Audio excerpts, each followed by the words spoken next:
Hey, Rick, great to see you again, man. Great seeing you, Dennis. On a chilly day in Ocala, when do you put those words together? Not very Rarely, often. rarely, but we got our first good chill of the fall. I like this. It's really yeah, great. it's beautiful. But we got a couple hot cars, so that'll keep us warm. Yeah. So, you know, when I come down here, usually let me pick the cars to do, and I've always wanted to do this Turnpike Cruiser. Yeah, I just love this car. But then I said, well, you picked the other one. So you went with this beautiful 55 Olds 98 Holiday. You know, this Turnpike Cruiser, all you can say is it's a bizarre car. It is it's a bizarre car. extravagant, bizarre, That's why I love it. wealth of excess car. So I kind of wanted to put it up against a competitor that was kind of on the opposite end of the spectrum, a more elegant and subdued design. Subtly elegant, right, versus, the you know, Oldsmobile. bizarrely out there. Yes. Well, let's start with bizarrely out there. So I actually shot this car back in 1998, before you guys owned it. Right. Up in Chicago at a Merc event. I had honestly, at that point, never seen one. And then to see this one, which is probably the most over-the-top Turnpike Cruiser ever made. I think that's a pretty safe bet, yeah. It just stopped me in my tracks. Now, this was Jerry Capizzi was a big collector up in the Chicago area. Yes, he had an amazing collection of Ford products, Lincoln, Mercury, and Ford, yes. And this was one of his. What's the story on this? How did you guys come to have this? Well, Jerry just decided, you know, as many collectors do, that it was time to downsize his collection. It was a very widely publicized auction. Yes. And Dad went up there with, you know, with his checkbook in his back pocket. But I know that my dad really wanted to come back with this Turnpike Cruiser. It was one of these few times that when he and I go to auctions, we're always pretty, you know, if it happens, it happens. If it doesn't, it doesn't. And tomorrow's another day, and there's always other cars. But he wanted this car. This is a car that he wanted to come home with from that auction, and he did. And he did, yeah. Well, like I said before, I mean, this is over the top for a Turnpike Cruiser. This thing is as loaded as it gets, and I think Jerry told me at the time, it's a little, I guess the history's a little bit muddled on it, but it may have been like the West Coast show car when they launched it. Right. Jerry's story was that it was Mercury's West Coast show car, and that seems very plausible to me because the car has every single option that you could possibly foist upon a Turnpike Cruiser. It's got memory seat. It's, you know, to where you can actually have the seat automatically go to a predetermined position like modern day cars have. It's got air conditioning. It's got push button power lubrication, that's where you crazy. can lube the chassis just by pressing a button on the dash. It's the only Turnpike Cruiser that has the M335 dual quad 368 in it.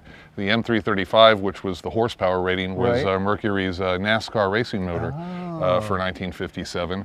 And for homologation purposes, NASCAR required that you sell 100 of those engines installed in vehicles to the public. And they didn't go in the luxury models. Those engines probably went, you know, straight to racing. Oh, I guarantee you they all just went into baseline Mercuries with a 3-speed column shift that were turned into race cars. Right to the track. Yeah. Another story that Jerry had was that this car wound up being Bill Strope's personal ride, and that's how the M335 landed in it. In there. I can neither, you know, confirm nor deny the validity of any of these claims, but it really doesn't matter. I mean, just look at the car. I know. I know. By the fact that it exists Yes. is enough for me. That roof line is insane with the breezeway window, the power window that goes up and down. So the back is really weird, but the front, because this is really Buck Rogers to me. You've got these two antennae sticking out, and it's like, ooh, you know, what is this? Must be early GPS. I've got two jokes that I always tell to folks when they're touring through the collection, or if I happen to be at a show, is that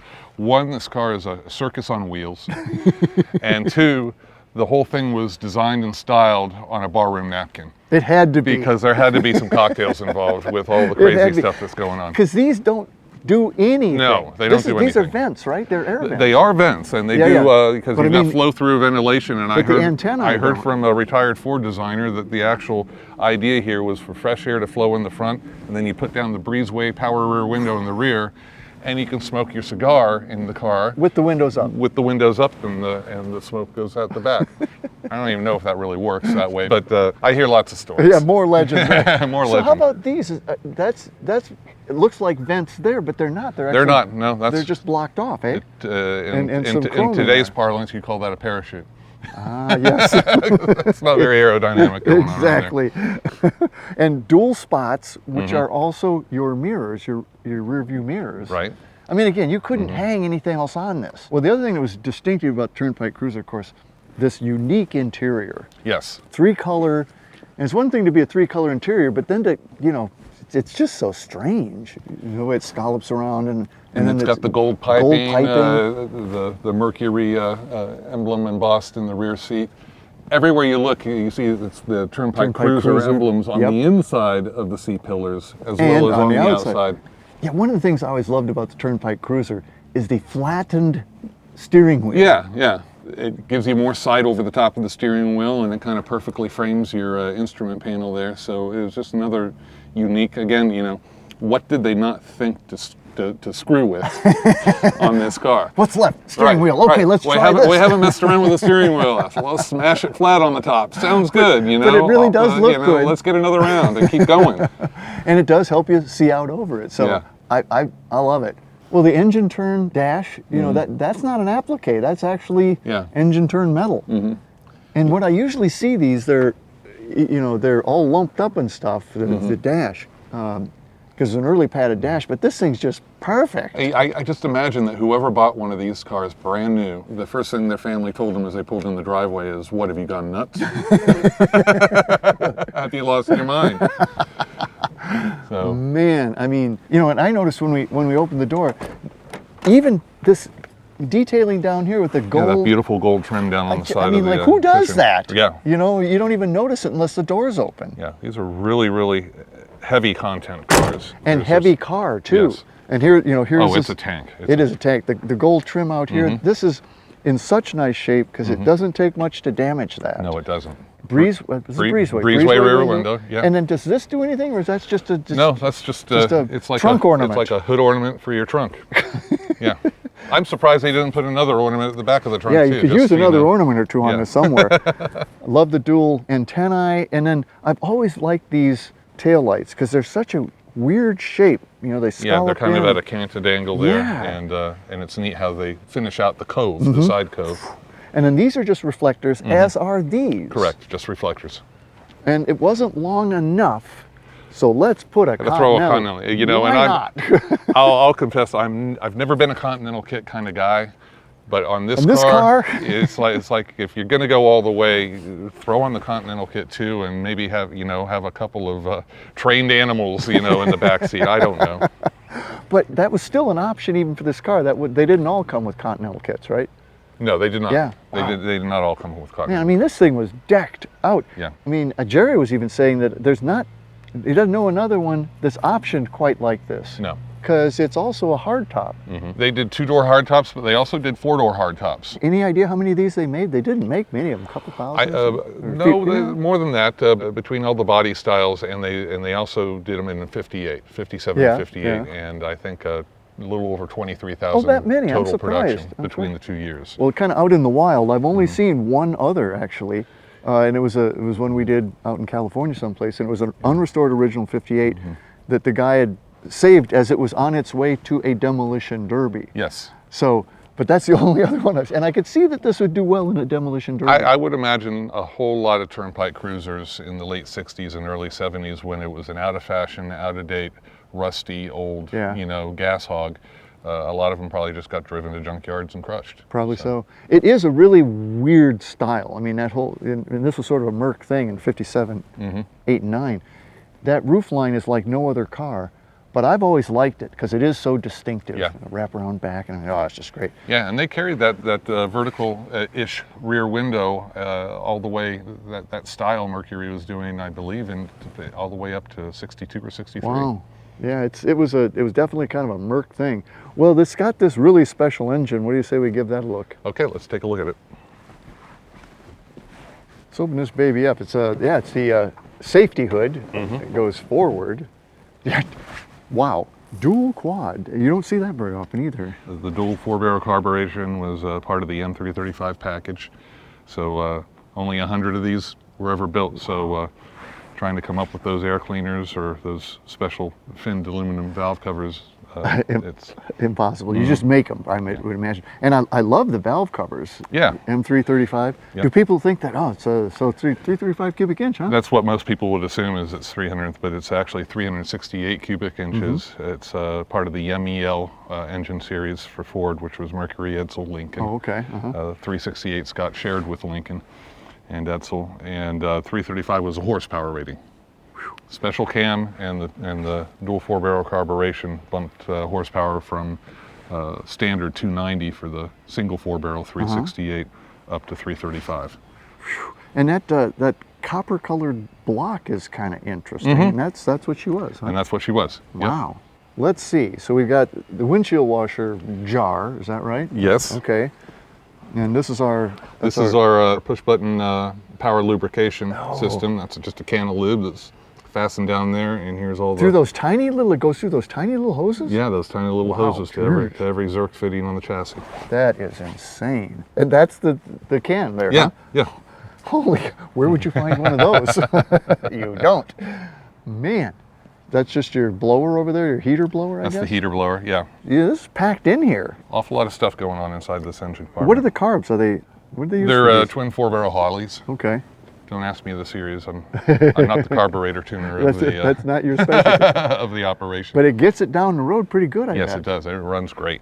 Wow, this thing, I just love this car. It's so almost garish. Yes. But I just love it. Yeah, it's everything and more. It's a circus on wheels, it's a carnival. Well, it's a lot of fun. Let's go take a carnival ride. What do you say? Yeah, let's go be a spectacle.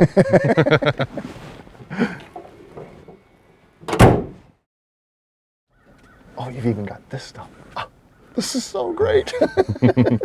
Okay, this is going to be amazing. Are you ready? All you do is switch the key to on, and then to your left, you press in on the N/S, which is neutral/start. Oh, really? Yeah. I did not know that. Wow. There you go. That is pretty unique. Just like a modern car. They all start with a button on the dash. That's true. Is there no park in this either? The park is... Oh, down there. Down there. Okay, here we go. Push the button. Oh, it did. Okay. Oh, and now we bring the flat part of the steering wheel up. Mm-hmm.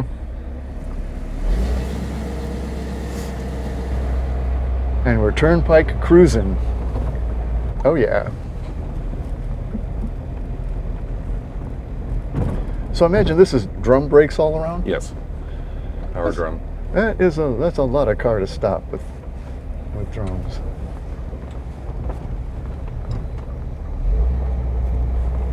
This thing's got to be 4,000 plus pounds. Yeah. But, properly set up drum brakes can stop a car just fine. You got all that surface area, so there's plenty of clamping power. The biggest problem with drum brakes is that they heat up and fade with repeated heavy braking. Coming down a mountain.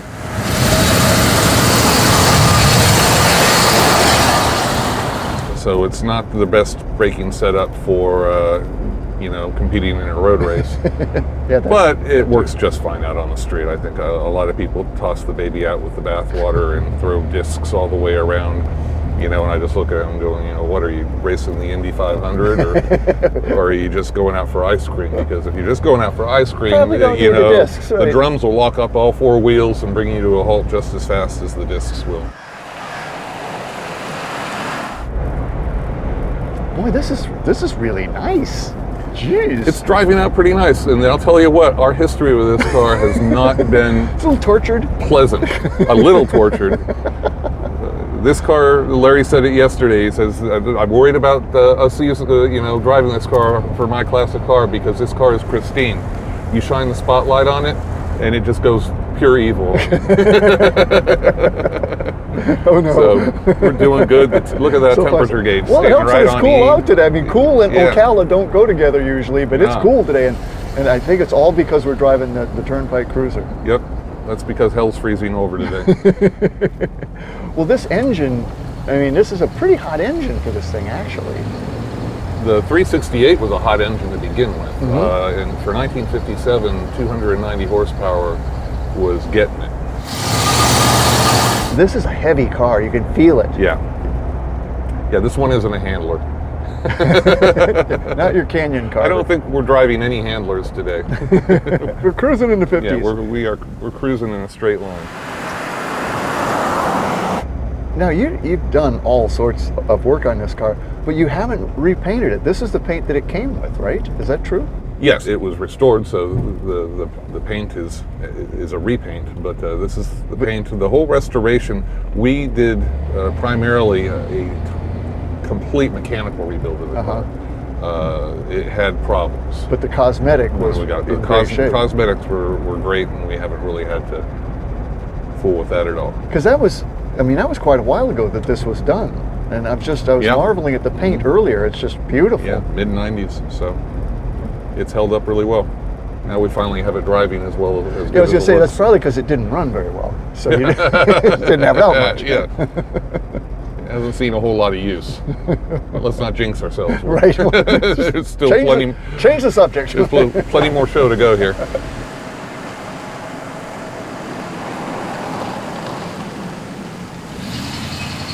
Have you had it at many shows? Really? This doesn't even get out that much, does it? No. Well, I mean, it's just taken us so long with so many cars in the collection. We get into these deep dive projects of Dad took it down to a concours show in the Florida Keys, and it overheated on him, which really annoyed. He wasn't happy.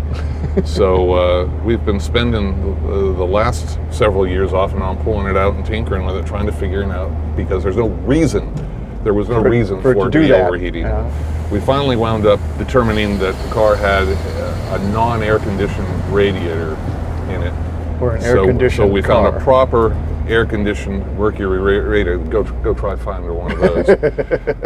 Had it retanked, just kind of rebuilt the whole dang thing, and now it's running cool. But it also took an awful lot of you. We have to have the timing and the advance, and everything has to be right on, or it's not happy and it wants to heat up on you. So finally, mission accomplished. And now we can take it to more shows. Yay! But I also had it up to the old Glenmore gathering. Oh yeah. And with Glenmore, it was pretty from the trailer to the show field. I didn't have any overheating problems. Yeah, you should make it that far. But like I said, this car's pristine. I got best in class at Glenmore. And as they called me up to promenade up and drive up front and accept my award, the starter button in the push button cluster over there decided to fall apart. So I couldn't start the car. And luckily, a fella next to me is like, "I got a screwdriver." So you just jumped we solenoid? jumped solenoid, car fired right up. I went and I was like, "Oh." I have done that before. With Fords, you can do that. Yeah, and the guy gave me a screwdriver because he knew that I had to make it back to the trailer and then get it loaded on the trailer. He's like, "Here, just take it." It works. It does work. Yeah, this car has a checkered history with us, which is why I'm really smiling. When this episode airs, my dad's going to be grinning ear to ear just that the car made it through. It's running.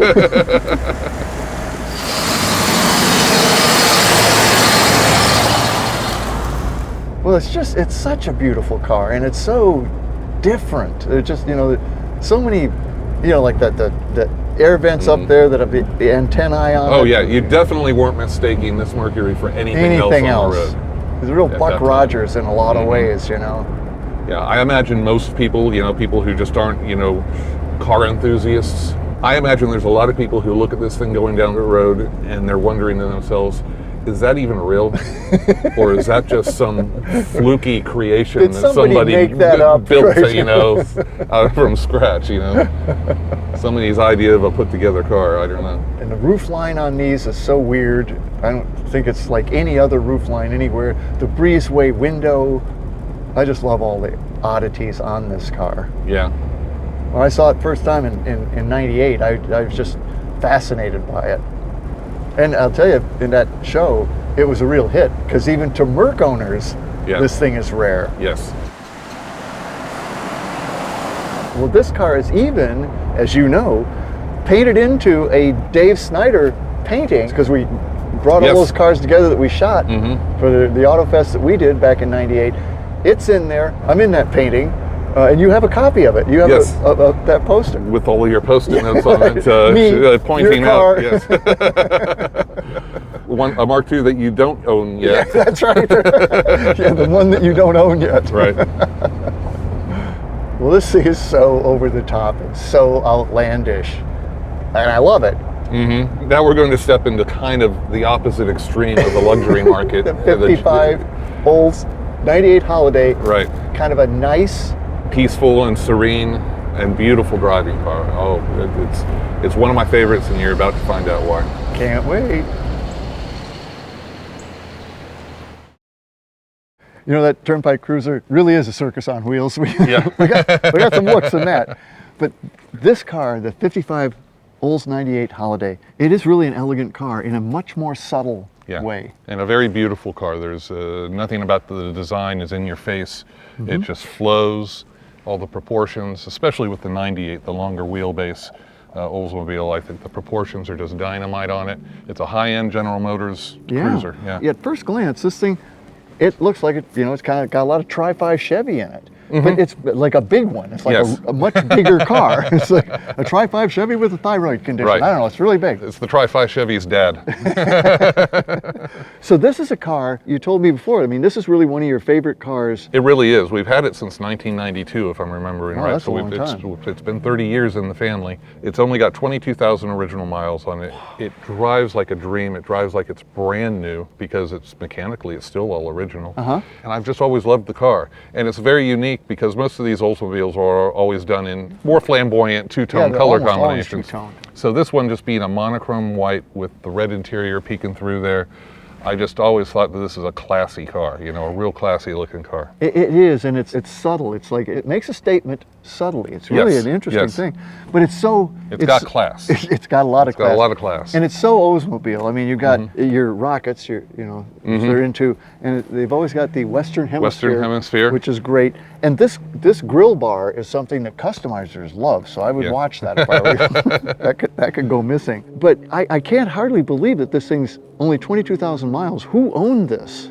This car was purchased new by a school teacher, and she drove it very sparingly because, from what I was told, I actually got to meet the son of the dealership owner who remembered the car being sold new, and he said that she walked to and from work, so the car was only used for getting groceries or going to church. That's kind of the classic thing. Instead of little old lady who's a school teacher, but only drove it to church on Sundays. This is that car. This is it. And then in the early 80s, she sold it to a young fellow who was a neighbor who had always admired it. And he did a very, very careful restoration of the car because it was so low mile. He kept everything that was original and still in like new in condition, and then only refinished what needed to be refinished on it. And along those lines. Yeah. I mean, I love, that's a AAA Yeah, that's her sticker. old AAA decal on the original dash pad, because the whole dash of the car, the steering wheel, all the controls and levers, all of that's original. Never been restored. Nothing's been re-chromed. So that's a AAA from back in the day. Then there's a West Virginia 1978 sticker, inspection sticker. AAA over there, and all this trim is stainless. Yeah. Right. The vast majority of it. That's why it looks so good. Because that holds up so much better than chrome. These hubcaps too, in that condition, it's like it hardly got used.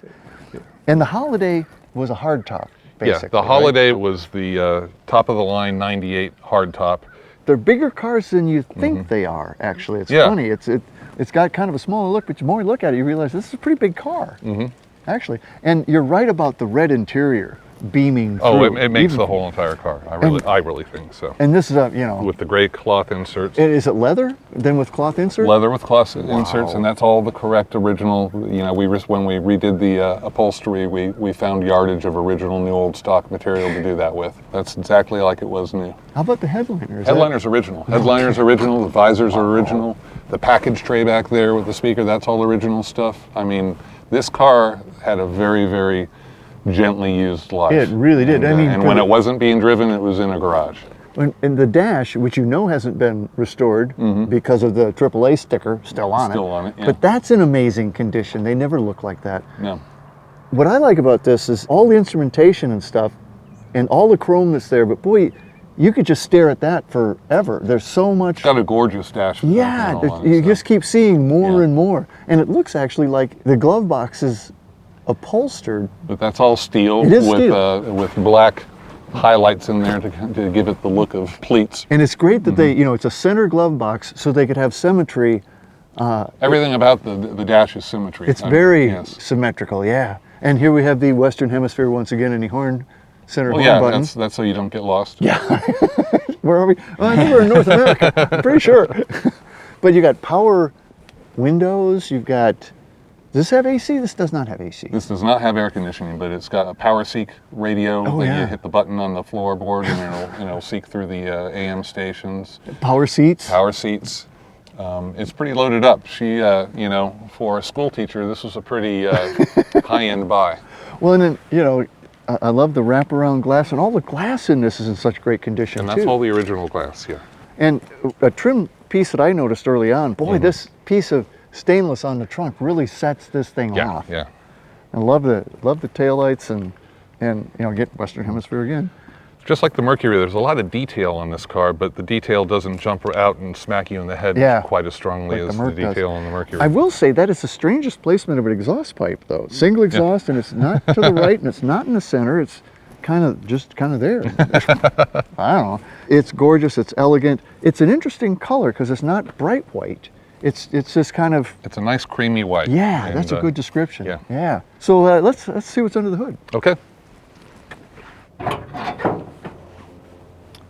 Ooh, that's pretty. Oldsmobile Rocket. Yep, 324 cubic inches. Is that what it is? That's what it is. It's not a common displacement. No, but it's an odd one. It's a 324, 202 horsepower rating for 1955. In 1956, they boosted up to 220, if I'm remembering right. And I see a lot of markings, like that's another quality. testament to how nice this car was before it was restored, because everything, all the paint finishes on the firewall, the guy who did the restoration very wisely chose to not refinish the firewall. left all that. I actually always love these Oldsmobile engines. I love the green block and the yellow lettering. Yeah. It's a little John Deere, but I still love it. No, it's a good looking engine compartment, and Oldsmobiles were known as pretty strong runners. They were hot rods back in the day. So, and like I said, 202 horsepower doesn't sound like a whole lot, especially against the 335 and the Mercury, but it's a lighter car than the Mercury, and it just pulls it along. It's so whisper quiet and smooth too. That's another thing I like about this car. Well, that's actually quite a radiator for this thing too. That's it probably runs pretty cool. Oh, this has no problem. You can It drive loves it in it, right? in the heat of summer and sit in traffic, and it doesn't want to get hot whatsoever. Well, it should actually love today, Yes, because yeah, it's cool to begin with. Yeah. Well, let's take her out. What do you say? Let's go. All right. You're going to love how this car Oh, drives. I'm sure I will. Okay. 55 Olds. She fires right up.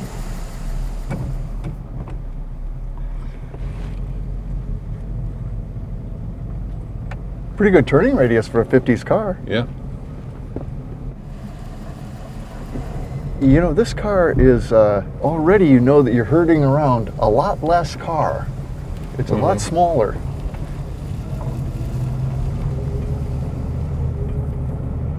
And it's actually, it seems even tighter.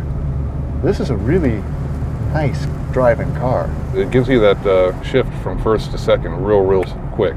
It does. But if you really lay into it right off the line, in first gear, it'll hold first gear And then, and shift to second gear later.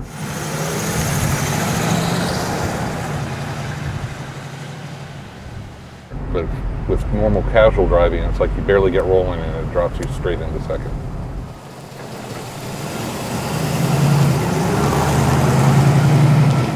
always known for being pretty powerful too, really. Yeah, that's a 324 cubic inch engine, and it's got plenty of torque, and it's got all the power this car needs. The Mercury has plenty more power than this. I think it's a 220 versus 335. But the Mercury's... It's lugging a lot more car. It's got a lot more junk in the trunk. That's for sure. So the Mercury doesn't feel seat of the pants markedly any stronger than this car does.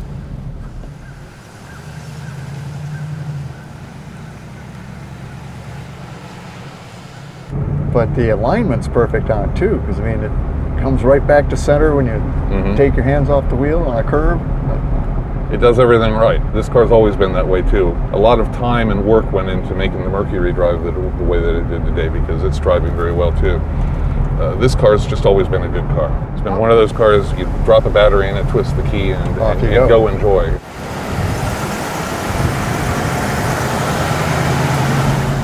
The way that we critique and consider modern cars is about all the little nuances, the steering feel, the way the car tracks through a corner, the way the brakes feel when you first get into the pedal. For a 50s car, this car was really, really dialed in. Yeah. You know, the feel of the brake pedal and how the brakes respond, you never have a problem. You know, some of these older power brake cars will all of a sudden, you know, you hit the brakes, put you through the windshield, or it's the opposite problem. Hey, where are my brakes? Tipping into the throttle. Just everything on this car is really refined, really dialed in, really well engineered. Such an elegant cruiser.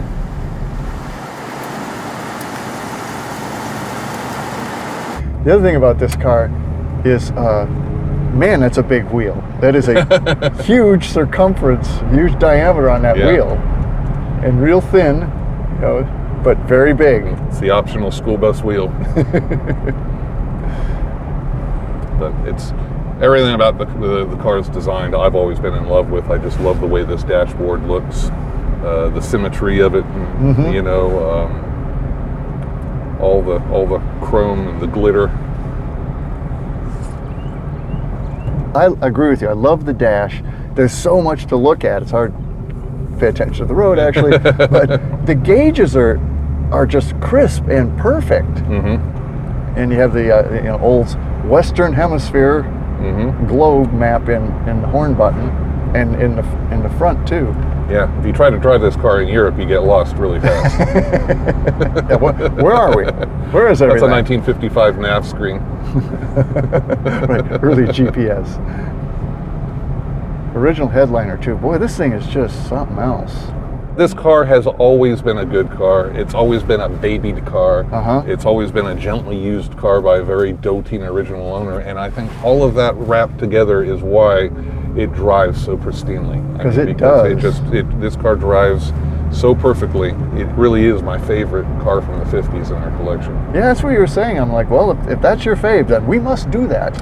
And we're just putt-putting around in the neighborhood here, but out on the road and even out on the highway, one year I drove this down to the Lake Mirror show. Oh, wow. You know, so Lakeland, 70 miles per hour down the interstate, and the car just floats. And whisper quiet. It is that. And you got bias ply tires on it? It feels like it. Yep. You really do that with all your, or at least the majority of your classics. I like them to look the way they look, you know, on the front of the sales brochure and in the old photographs. If I was going to daily drive a car or drive it very, very frequently, then I would consider putting radials on it.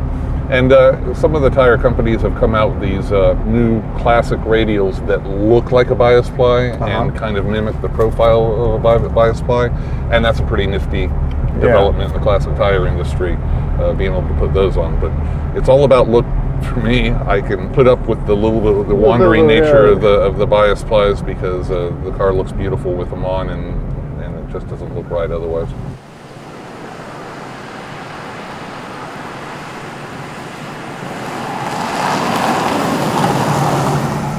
Boy, it's smooth, it's tight, it's really a tight car. Back in the 50s, as you start out with a Chevrolet and you start climbing the rungs of the General Motors ladder, there was a difference. There was really, really a tangible difference in how the cars drove, handled, and ran. And Oldsmobile, you know, positioned right below Cadillac there, really put out a well-engineered machine. They sure did.